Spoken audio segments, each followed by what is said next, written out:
Ta-da! Hello everyone and welcome to our Facebook takeover with the beautiful Izzy.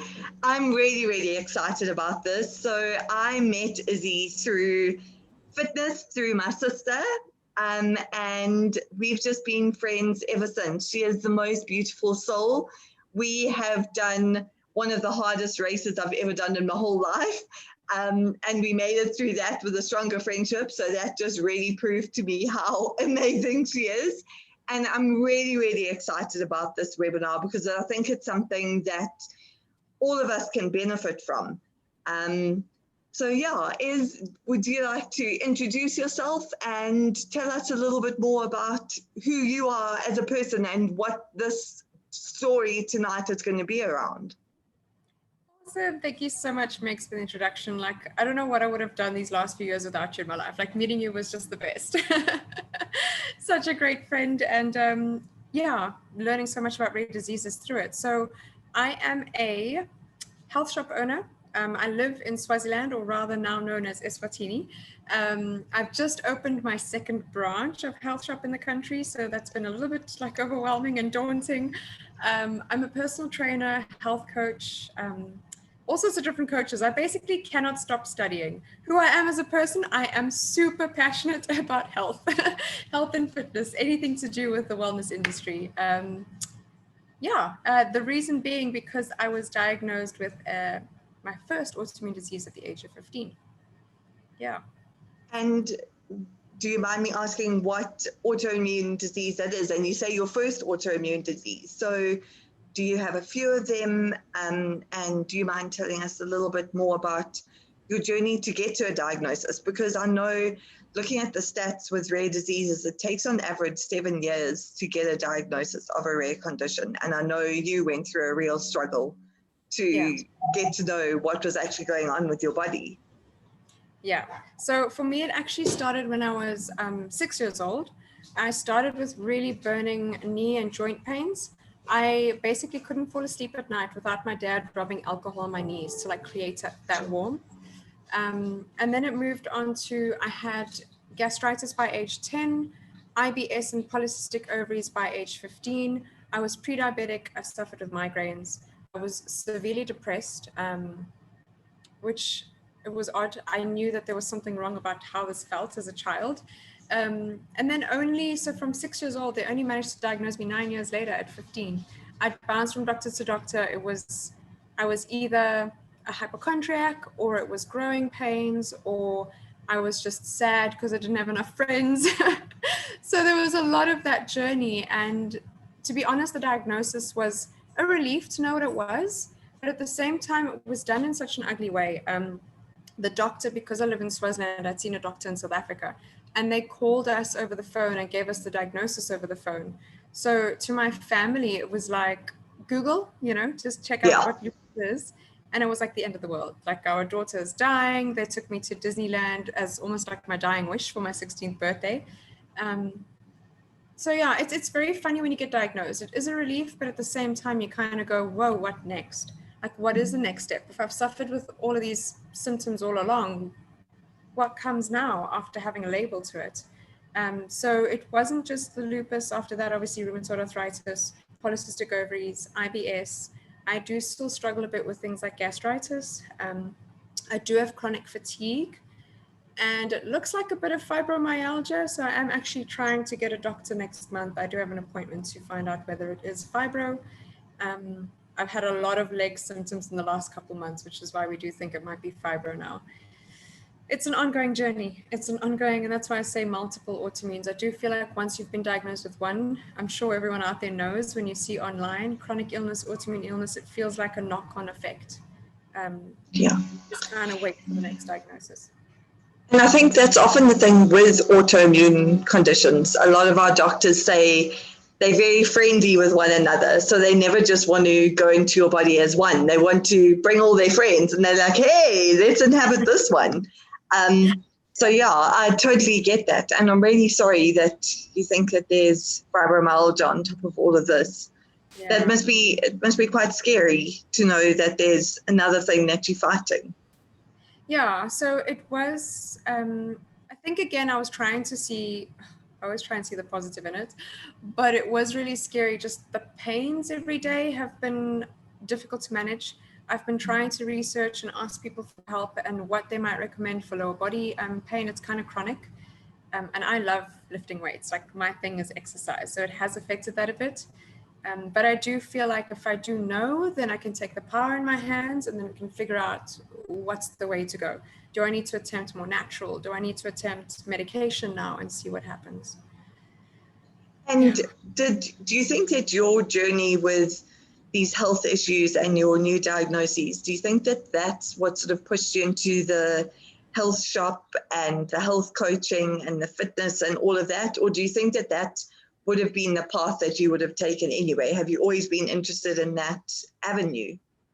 Oh my word, that is such an interesting question, because I feel like the exact same time I was diagnosed and given all these diets and things to follow was the same time that I found passion for health and fitness. So it's really hard to say whether I'd still be, because I'm so full force passionate. Like, it would have to be my path anyway.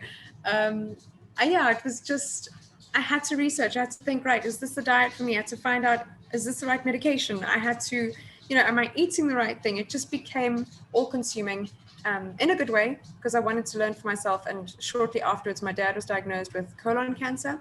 So it kind of worked for both of us, where we just deep dived into everything living well. I think I would have ended up here anyway. I would have ended up in health and fitness somehow anyway.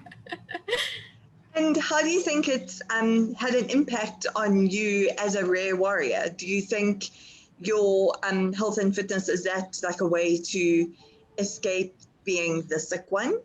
Is it I know you said it's your happy place and it's your like excitement, but how has it helped you with having a rare condition as well? Do you think it has helped you? Do you think having that focus on an alternative health and not just relying on the chemicals of medication, do you think that that's helped you overall?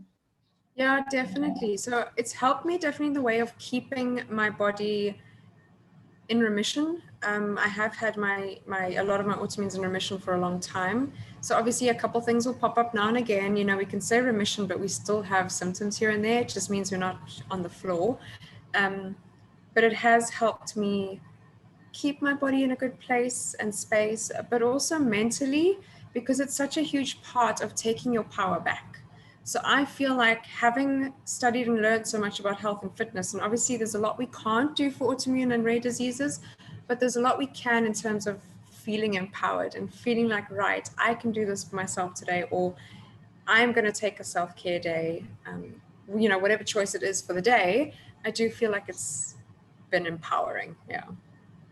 And can you explain, because I know before I met you and with my sister being a health coach as well, I had no idea what a health coach actually was. So can you explain a little bit more about what a health coach is and how you help people to bring back their power?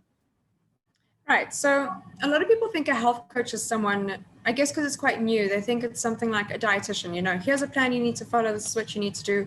But health coaches are actually there to help coach you. So we're there to help you find your best way forward, whether that's sleeping more, exercising more.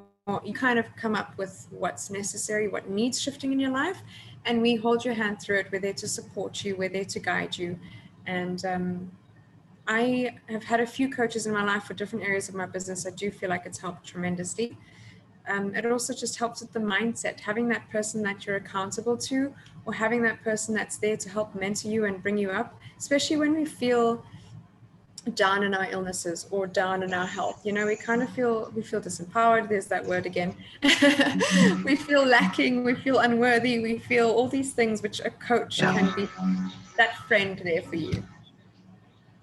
And you did an amazing course that I did with you, one of your first courses.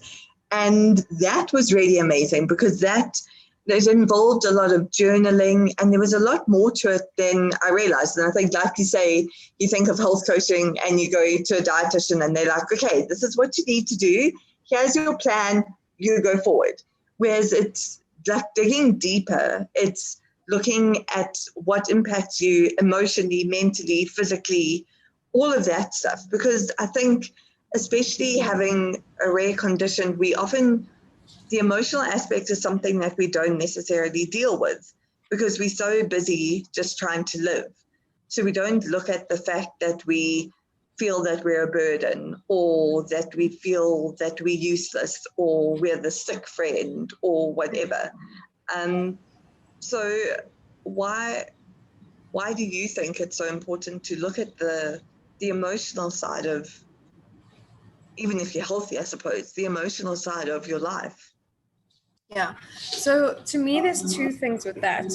Firstly, the side that I've noticed a lot at the beginning of my fitness training career was that if we don't love ourselves, if we don't look at ourselves in a way that's just like, we're beautiful beings and we are, whole beings. If we don't look at ourselves that way, it's very difficult to look after our health, to eat better, to exercise, to move better. So if we're not in a mind space where we can look and be happy with who we are, it affects our healing and health journey.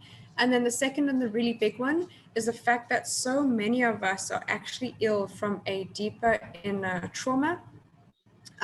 We all have predispositions. This is my belief, and what I've kind of learned along the way is we all have predispositions for certain diseases, but then they are and can be triggered by something that happens in life. So an example is in my story, I dealt so much with the eating and the physical until I went on serious detoxes with a company called Detox International and actually dug into the mental space, did the journaling, did the tapping exercises, did kinesiology, did NLP, did all sorts of different therapies that made me realize that the bullying I went through in my childhood was a huge part of me fighting myself, right? So the bullies fought me and I felt like I wasn't good enough. I said, wait a second, I can beat you at. You can bully me and make me feel bad. I can take it on myself. And lupus is, any autoimmune is a self-fighting, you're fighting yourself and you kind of putting yourself down the whole time. So it was a huge part of my healing, really just discovering that, really figuring out what I'm thinking and how I'm feeling is affecting my cells, my organs, and how I function on a daily basis. And I also feel through diagnosis, we need to be able to have that mental strength to face people who say things to us about our illness and to make better decisions with healthcare, what your doctor says, you're making the right decisions for yourself. We just need to be in that mental and emotional stable place. Yeah. Yeah. And it's so true. We go and see our doctor who feeds us chemicals and sends us home and is like, you take these meds, you'll be fine. And we don't deal with everything else that's going on inside. I know when I was diagnosed, again, autoimmune condition, they couldn't tell me what the cause of it is, but through work with you and with some other coaches, it also came down to bullying and thinking, okay, well, I'm not worthy, I'm not good enough. And that I had a really bad bullying incident at around the time when all of my symptoms started. And looking back now, I'm like, flip, why didn't I put two and two together? Yeah. But you don't, because you also, you're so overwhelmed when you suddenly have this diagnosis and it's a rare condition. People don't always know everything about it. Your doctor might even not know a hell of a lot about it. And that's also quite scary because then you go to Dr. Google and you go and have a look and it's always worst case scenario. Or your whole lifestyle has to change, everything. And you're just like, oh my gosh, what is happening to me? So it's very scary. We've just got... Sorry, I was just going to add there, Megan. It is just holistic. So we are holistic beings. And I think that's what we think when you take the chemical substance, we are not just chemical beings that will react to the substance, right? We are everything. We've also got this soul side. We've got this mind side. We've got the spirit side. We've got the body. There's everything that it has to work together. We have to look at it holistically and step by step. So it shouldn't be overwhelming, just small steps at a time. We've just got a question that's come through and it says, my mom has rheumatoid arthritis, which is also an autoimmune disease. Do you have any tips on what you should or shouldn't avoid food-wise in fitness that would help relieve symptoms or what would aggravate them? Right. So definitely an anti-inflammatory diet, because rheumatoid arthritis is that inflammation around the joints. She might be genetically predisposed to inflammation. I know I was. So genetically, my joints want to be inflamed. My body wants to be in an inflamed state. So staying away from inflammatory foods. Your inflammatory foods are your processed things. So think anything that you've always been told to stay away from. Your sweets, your sugars, your cakes, your processed, pre-cooked, pre-ready meals, things like that. And sticking to all the colors of the rainbow. So we want the polyphenols and all the antioxidants available in fruits and veg. So sticking to things that are all colorful, you know, your oranges, your yellows, your greens, your deep greens. So they do say things like tomato can trigger, your nightshades can trigger. And I really think it's important at that point. You know, once you've done the basics, stick to the unprocessed and the more different colors, then take it deeper and do like a food journal. So she can start to figure out, you know, last night I had that healthy meal with aubergine, and that aubergine actually, I don't know, I woke up achy. So maybe that was a trigger. So start with the basics, cutting out the bad stuff, and then you can figure out the deeper things that start to imbalance you. So the bad things are all the delicious things. Unfortunately, but veggies too. We can make veggies delicious. Nutritional yeast. Oh, I have such a sweet tooth. It's like my biggest downfall. But like you say, you find other things that then you can have and that don't make you ache or make you sore. And sometimes you have to go through that again to remind yourself. Like, I know wheat and dairy are so bad for me, but then every now and then I'm like, oh, but I just want a milkshake. And then I have it and it's delicious, but then I suffer for 3 days afterwards. And I'm like, well, was it really that delicious that I'm willing to suffer for 3 days afterwards? But I love the idea of a food journal, because then you can literally tell, okay, this is what I had, and then my symptoms were worse, or my gut health was really bad, and just sort of trying to figure it out for yourself. I really, really love that.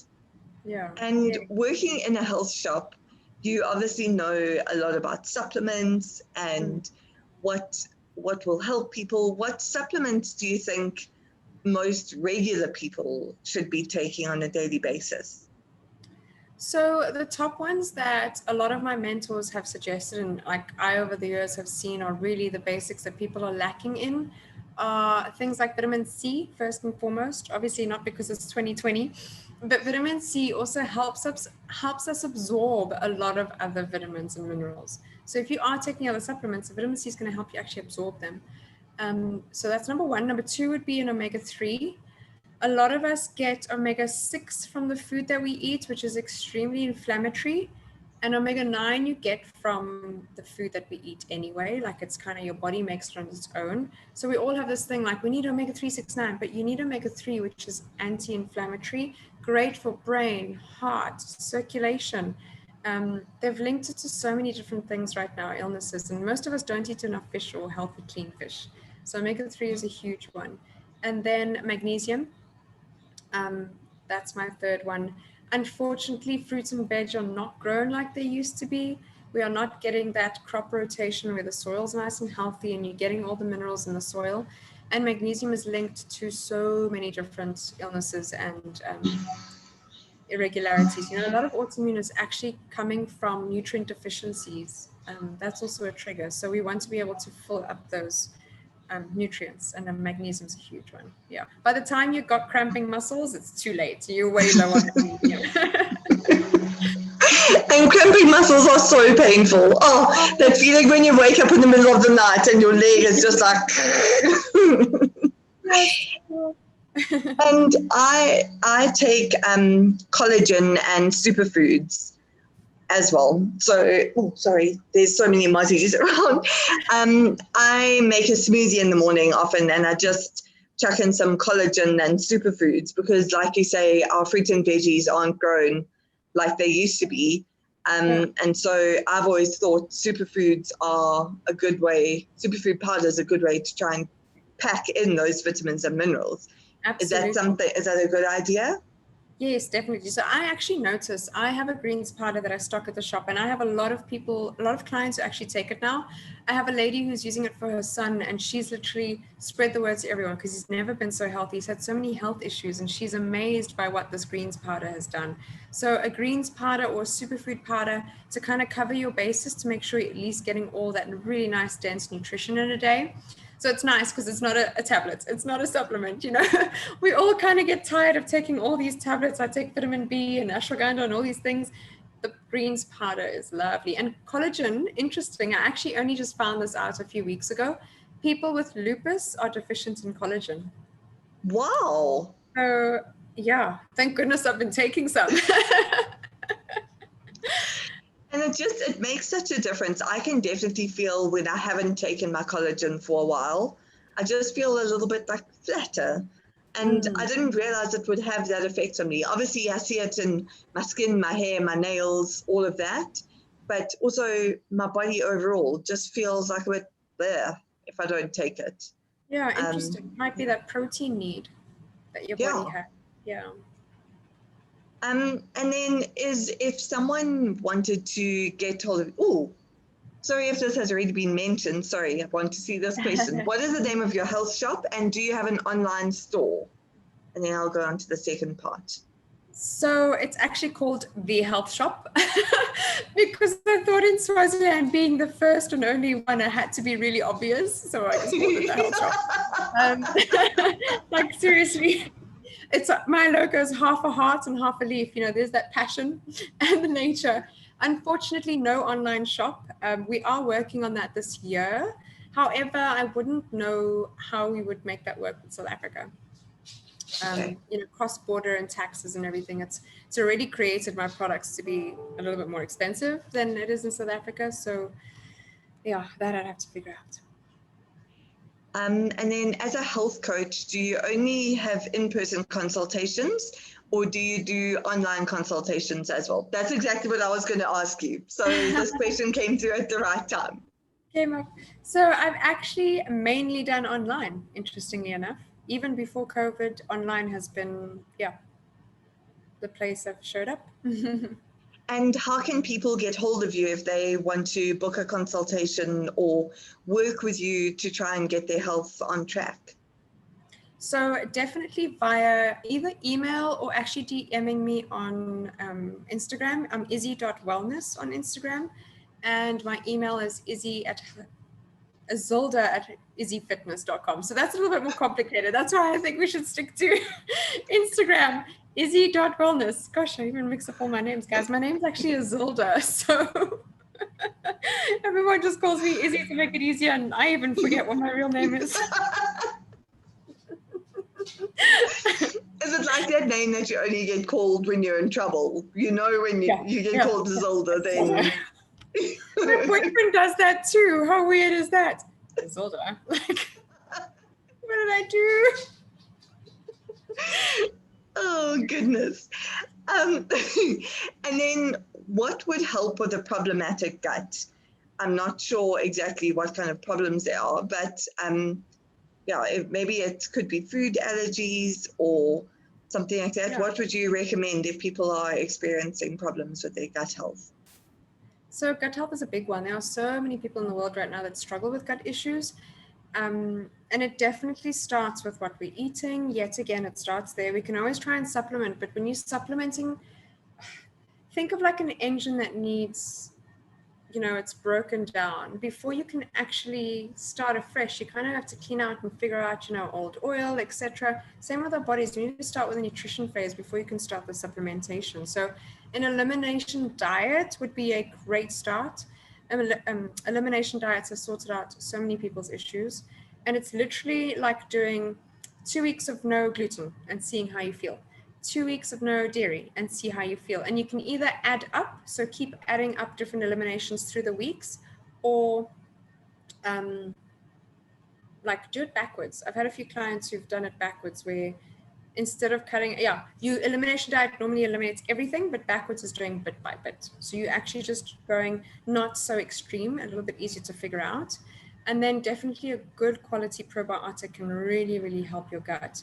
There are so many on the market right now. It can be a little bit confusing, but taking it once to twice a day should really help you notice the difference. And starting there, diet, probiotic. And a probiotic, I know it comes in different strains. So do you always go for like the highest strain that you can get, or is it okay to start at a lower one? Where would you sort of recommend you start out? I'd probably say lower, because some people, it's actually interesting. They might have an overgrowth of certain bacteria, so they might feel an extreme reaction to the higher strains. It's something that we're not told about, right? That we might have actually overgrowth of certain things, which is why some people can't eat sauerkraut and have kombucha. They feel worse because they've got overgrowth of certain. So somewhere between mid and low, start there. And there's actually been a lot of research to say, someone reached out to me a few months ago to say that our bacterial growth in our colons are very much unique to us. And there are companies coming out now where they can actually do tests and figure out what your unique needs are, and you can get a probiotic to match that, which is, I haven't tried it myself, so I can't say whether it works, but it makes sense, right? It makes sense because we are all different. It's like, I don't like it when people say you must be on the blood type diet or this diet, because we are still unique. We can follow those principles, but then figure out what's different for your body. Yeah, I love that. That's really interesting about those probiotics, because I know, like, growing up, the doctor would always say go on to the highest probiotic that you can. But it makes so much sense when you say, like, our guts are all different and it might not actually be the best thing. So yeah, really interesting. I know you also do different techniques to help with healing. So obviously not just diet, you also do tapping and all sorts of things. Can you talk about some of those and what some of your favorite techniques are? Yes, so I do things like time-based techniques, which is NLP, where we actually dig into your timeline and figure out where certain issues are stuck. I do breath work. It's one of my favorites. I am still doing a few studies with that. Journaling. I love journaling. I've actually come up with a few of my own journals. EFT, did I mention that already? Tapping. Guys, brain fog, too much sun time. Tapping is so much fun. It really, again, can be emotional because you are digging into the emotional side and releasing.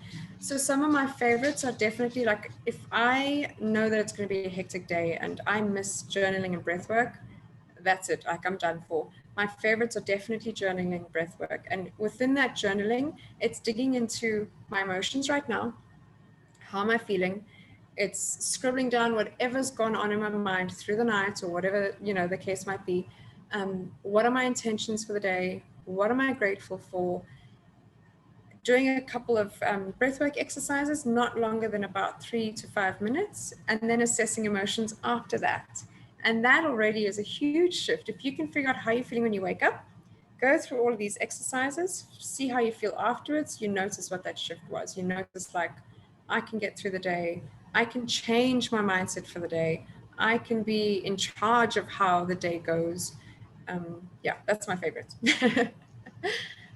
Yeah, it does make such a difference. I always thought journaling was like, I think as a little girl, we all had those pink journals with those little like lockets that we had to have. Yeah, with a tiny little key that you ended up losing after like a week.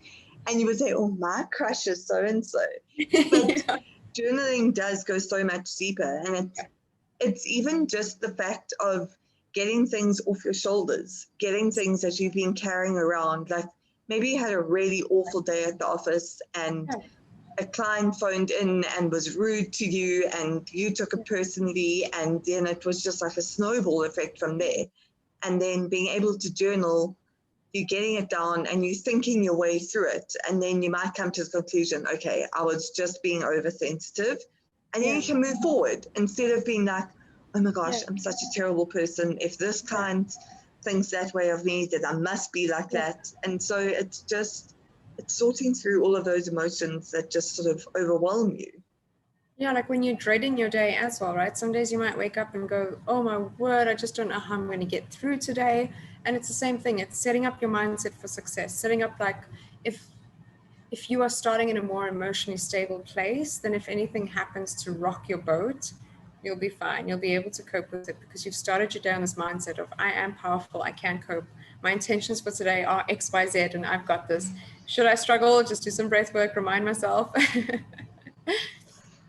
We just got another question that it says, what is tapping? Can you explain it for all of us, please? Because I didn't know either until we did the course, and I loved it. Yes, so tapping, it's known as EFT, or also it stands for Emotional Freedom Technique. And it is a very old technique, actually, based off acupuncture principles. So you are tapping yourself on acupuncture points, self-acupuncture. And what it does is these meridians are energy points that will hold emotions, that will hold feelings, memories, etc. And when you tap on them, as you do a whole sequence, you're helping your body release and unblock those areas. So for example, in tapping, we use top of the forehead, side, under, there, and you kind of just tap and do a whole sequence, top of the head, under the arm. We do a whole sequence talking through first the negative space. So what it is you're going through right now. So you're talking into those meridians. This is what I'm feeling. This is what I'm experiencing. Because you can't just jump onto the good thing, right? We have to sit and feel what's negative and what's holding us back. So you sit and do a couple sequences like that. And then you start to shift it and shift into the positive, tapping through, I've got this, I'm strong enough, I'll be fine, everything's okay. And you tap through that to help shift, release, and set you onto a more positive path for the day. You've released those blockages. And what's great about it is should anything happen in the day to, again, derail you, make you feel emotional, bring up that trigger, you can just tap on your karate chop point, and it's almost like your body has already ingrained that whole sequence, right? You've already ingrained that you've got this, you're strong enough, you can cope. And you tap that and it calms you down automatically. It's a very calming experience, like acupuncture, very calming, very releasing, and keeps you emotionally focused. I hope that explains it well enough. Yes, that really does. And you go through it as well. So if people were to contact you to be their coach, you talk them through it and teach them and all of that, hey? Yeah, specific to their issues, because EFT can be very specific, which is great. It's really nice. It speaks into what you're struggling with and what your pain points are. Yeah. And are you going to do any more group courses like what you've done before? And if you are, what are some of them that are coming up? And what are the different focus areas for them? Yes, so I'm actually launching a second Acceptance to Thrive. I was hoping to do it now in November, but because I opened my second shop, that kind of took over. Overachiever! Overachiever is not a good thing. I'm dealing with my shadows. That's one of them. So I am doing another Acceptance to Thrive. So it's going to be a little bit longer than the last time. Last time we did 5 weeks. This is going to be pushing on 7. I'm adding a couple modules. So we've always started with the trauma, limiting beliefs, shadow work. We're going to be doing more work on each of those modules. There's going to be more help, more access, more lessons around those 3, so you can really dig into what your limiting beliefs are, what the shadows are. And then we move into more self-love and how can we really learn to take more care of ourselves and be fully accepting of who we are as well as our diagnoses. And then we finish off with more nutrition, the diet and fitness stuff, the more physical stuff, which will also be increased. So that module is also going to take on a bigger stage, a bigger platform than before. So yeah, it's always great to, as a coach, we're also always learning, right? And we learn what it is people need and what they need more of and what we can focus on more. So that's what I've tried to do. Again, always studying. So I use all that knowledge and I literally put it into all the programs that I do. So. And I think talking to a lot of my friends that have rare conditions, I think we often, very emotional people, we often have that lack of self-belief, huge self-doubt, imposter syndrome, all of that just overwhelms us. And working through that shadow work, like what you say, it's so important to be able to release us to just be able to be happier beings and more in control of everything. Oh, it's so true what you said, release there. That release is exactly what it is. It's letting go of all that stuff that's held you back in the past. That's held us in, it might be a bit triggering, but it's the truth is it holds us in victim mode. And we need to release that. We need to release that need for the disease. Like, it's taught us and it's gotten us so far, but do we need to live the rest of our lives with it? Do we have to hold this in our backs and feel so overwhelmed by it, and allow it to control what we do in terms of who we marry and what work we do and where we live and all these things. It's huge. It's time to release. We've gone over time already. I'm so sorry, but is there anything else that you want to tell people about your journey or about health coaching, or any sort of lessons that you really want to leave us with? Gosh, well, first and foremost, we do have it in our hands. Ladies and gents, it is a scary journey, but I promise you, you are not disempowered. You are not helpless. That is not where any of us need to sit and be. I am more than happy to, I always answer messages, like reach out to me. I'm more than happy to talk to anyone. I'm very open and friendly and vulnerable. It's always a safe space with me. I think that's it. Izzy, you are so wonderful, and it's the person that you have shown here tonight is exactly the person that you are in real life.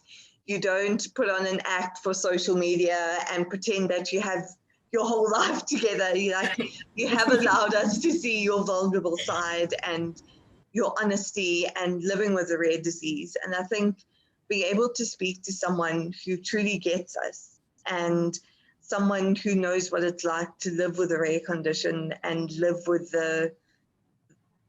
that pain in your heart and in your gut, and to feel the judgment from others, it does make such a difference, because you do truly get it. And you are such an inspiration. I look up to you the whole time. And I love how you've just turned the yucky parts of your life into something absolutely beautiful and amazing. And you just want to help all of us. So thank you. It's been such an honor chatting to you. And thank you for all the lessons that you've given all of us tonight. You are wonderful, and I love you, and I miss you. And I can't wait for this all to be over so I can give you a big squeeze. I know. Thank you so much, Megs. Thank you to everyone that's joined us. It's been a great evening. Thank you for all the questions. Thank you for everything. I will post Izzy's contact details on this chat, and when we post it onto YouTube, I'll put all of her email address and contact details there, so you can get hold of her if you'd like some health coaching with her. Bye. Thank you so much for tuning in.